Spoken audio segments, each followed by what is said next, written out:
হালদা নদীর প্রাকৃতিক মৎস্য প্রজনন ক্ষেত্র উন্নয়ন ও ব্যবস্থাপনা প্রকল্প দ্বিতীয় পর্যায় শীর্ষক প্রকল্পের আওতায় চট্টগ্রামের রাউজানে হতদরিদ্র মৎস্যজীবীদের মাঝে বিকল্প আয়বর্ধক উপকরণ বিতরণ করা হয়েছে।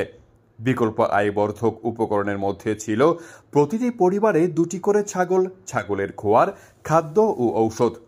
সিনিয়র উপজেলা মৎস্য অফিসার রাউজান মোহাম্মদ আলমগীর হোসেন আজাদি বলেন, প্রকল্পের আওতায় রাউজান উপজেলার ৭৬ জন হতদরিদ্র মৎস্যজীবীকে আয়বর্ধক উপকরণ বিতরণ করা হয়।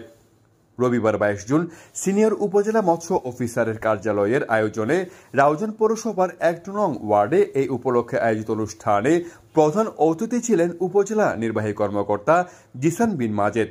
যারা মৎস্যজীবী ভাইরা রয়েছেন এবং সেই সাথে যারা ডিম সংগ্রহকারী ভাইরা রয়েছেন, সে তালিকা অনুযায়ী আমরা তালিকার প্রথম পর্যায়ে আমরা প্রায় ১৫২টা ছাগল, অর্থাৎ প্রত্যেক পরিবার প্রত্যেক 2টা করে ছাগল এবং 1টা করে ছাগলের ঘর, সেই সাথে আমাদের ছাগলের যে খাবার সেই ফিড, আমাদের গোট ফিড আমরা আজকে ৭৬ জন আমাদের মৎস্যজীবী ভাইদের মাঝে আজকে আমরা তুলে দিচ্ছি এই প্রকল্পের মাধ্যমে। আমাদের মাঝে উপস্থিত আছেন আমাদের সিনিয়র উপজেলা মৎস্য কর্মকর্তা মহোদয়, উপস্থিত আছেন আমাদের একাডেমিক সুপারভাইজার মহোদয়, উপস্থিত আছেন এই প্রকল্পের যিনি এই টেন্ডারটা যিনি পেয়েছেন সেই টেন্ডারের।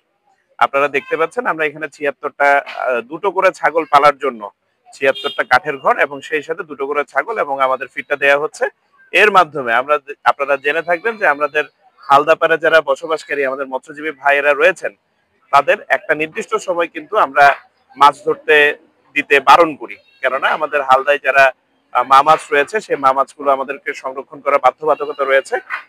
হালদা সংরক্ষণ প্রকল্পের আওতায় হালদা রক্ষা কমিটির মাধ্যমে সে বাধ্যবাধকতার আলোকে তারা যদি মাছটা ধরতে না পারে, তারা যাতে সুষ্ঠুভাবে সুন্দরভাবে বেঁচে থাকতে পারে, তাদের পরিবার যাতে খেয়ে পরে বেঁচে থাকতে পারে, এই জন্য সরকারের এই বিশেষ উদ্যোগের মাধ্যমে আমরা তাদেরকে ছাগল এবং পর্যায়ক্রমে অন্য যদি কোনো কর্মসংস্থান সৃষ্টিকারী যদি কোনো ব্যবস্থা থেকে থাকে সেটা আমরা পর্যায়ক্রমে সরকারের মাধ্যমে আমরা তুলে দেব ইনশাআল্লাহ।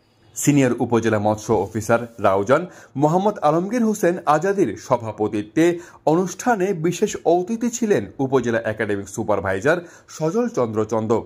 এই সময় প্রকল্পের ঠিকাদার আসাদুল ইসলাম, সাব ঠিকাদার মোহাম্মদ সালাউদ্দিন সহ উপজেলা মৎস্য অফিসের কর্মকর্তা, স্থানীয় গণ্যমান্য ব্যক্তিবর্গ উপস্থিত ছিলেন।